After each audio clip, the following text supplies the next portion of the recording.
Hey guys, Austin here, and the Oilers have done it. They have won their 10th straight game. This is super exciting. I am super pumped up. Winning in Hockey Night in Canada on Connor McDavid's birthday, their 10th straight victory. Let's jump right into the post-game debrief, shall we? In the first period, Philip Kemp was in for Ryan McLeod, who was sick. And for those of you who don't know, Philip Kemp is a defenseman, but they gave him a couple shifts up on right wing on the fourth line. He only did play 2 minutes though, so it's not like he had much of an impact in the game, but it was nice to see Kemp get into the lineup, his first NHL game. The lines were Nuge, McDavid, Hyman, Kane, Draisaitl, Fogle, Janmark, Ryan, Brown, and then Kemp, Hamblin, and Ernie. Defense pairs, of course, Nurse, Ceci, Ek, Bouchard, Kulak, Desharnais. First period, Desharnais had a great early shot. Oilers were caught with an early tripping penalty. Caulfield then made it 1-0 as the Oilers failed to clear numerous times in the zone. And then there was a sloppy play by Edmonton that continued after that penalty kill. Oilers then got called for hooking, and I did not think that was a good start for the refs. I didn't like that call at all. Skinner made a really nice save on Cole Caulfield. Edmonton makes the kill. They were 1 for 2 at that point. Good shift by the top line. And then this is a very ugly period of hockey for Edmonton. It reminded me of the game against Chicago. Edmonton came out very sluggish and Montreal pounced on them at the end of the first, 1-0 Montreal. The shots were 9-6 Edmonton, but the expected goals were 0.7 to 0.4 in favor of the Habs. Moving on to the second period. Everyone getting thrown out of the face-off dots like crazy. Bouchard then hit the post. Stuart Skinner made a nice save not too long after. And then the second line got hemmed in a little bit. Kane and Draisaitl just don't work well together, and that was evident again tonight, even though they did score early in the third period. That is a note that I put down because up to that point in the game in the second, I didn't like their chemistry at all. Bouchard rocked by Suzuki. Top line getting more ozone time. Evander Kane fanned on a shot on a delayed power play, and then Nurse threw a muffin into a defenseman's chest.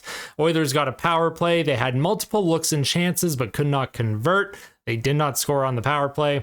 Oilers currently had 0 at this point in the game. They had 0 high danger chances with 4 minutes left in the second period. Nuge was then robbed by Sam Montembeault at the end of 2. It was 1-0 Habs. The shots were 20-15 in favor of Edmonton, and the expected goals were now in favor of Edmonton, 1.4 to 0.95. Third period is where Edmonton really picks up their game here.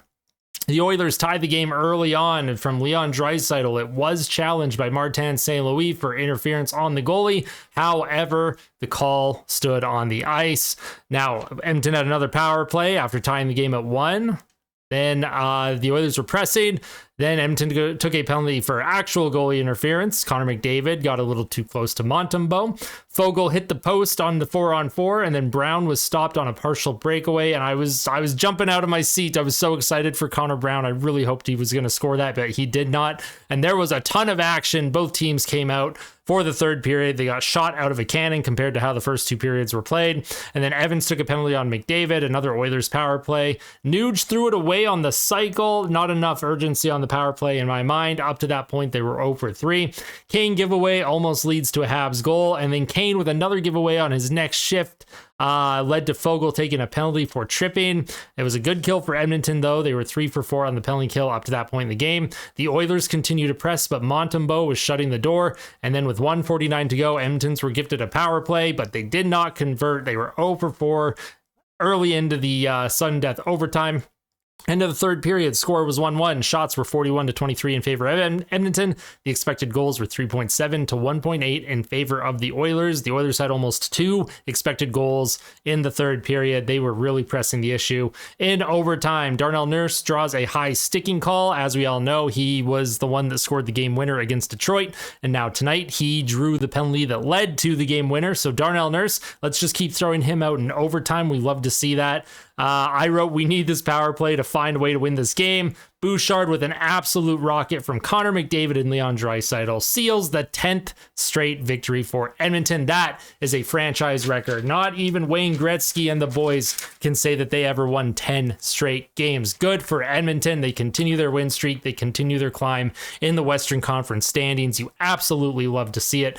Now, my personal 3 stars tonight. My third star was Connor McDavid. My second star was Leon Draisaitl. He had that tying goal early in the third. And my first star, only because it's was the game winner, and it allowed us to win our 10th straight victory. It's a history-making goal. I gave it to Evan Bouchard. Stuart Skinner realistically should have been at one of the 3 stars, but these are the 3 players that I chose. Edmonton finished the night 1 for 5 on the power play. They were 3 for 4 on the penalty kill.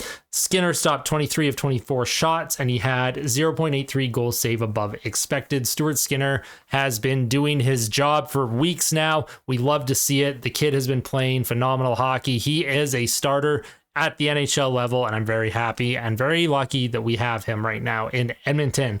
Next up for the Oilers is Tuesday against the Toronto Maple Leafs in Edmonton at Rogers Place. So, what did you guys think about the game tonight? Are you stoked about winning 10 straight games? How high do you think this win streak can get for the Edmonton Oilers? Let me know your comments down below. If you guys liked the video, make sure you hit like. If you really liked it, make sure you hit subscribe. We are continuing our climb to 1,000 subscribers. If you guys want to be part of the best hockey community on YouTube and you want to be part of something special here in 2024, I've got a lot of stuff planned for the channel. Make sure you hit that sub button. Your support, I appreciate it every single day. You are seriously the best, and I will see you guys in the next one. Take care. Have a great weekend, and stay warm if you live in Alberta. Oh my goodness, it is cold out there. Take care, guys.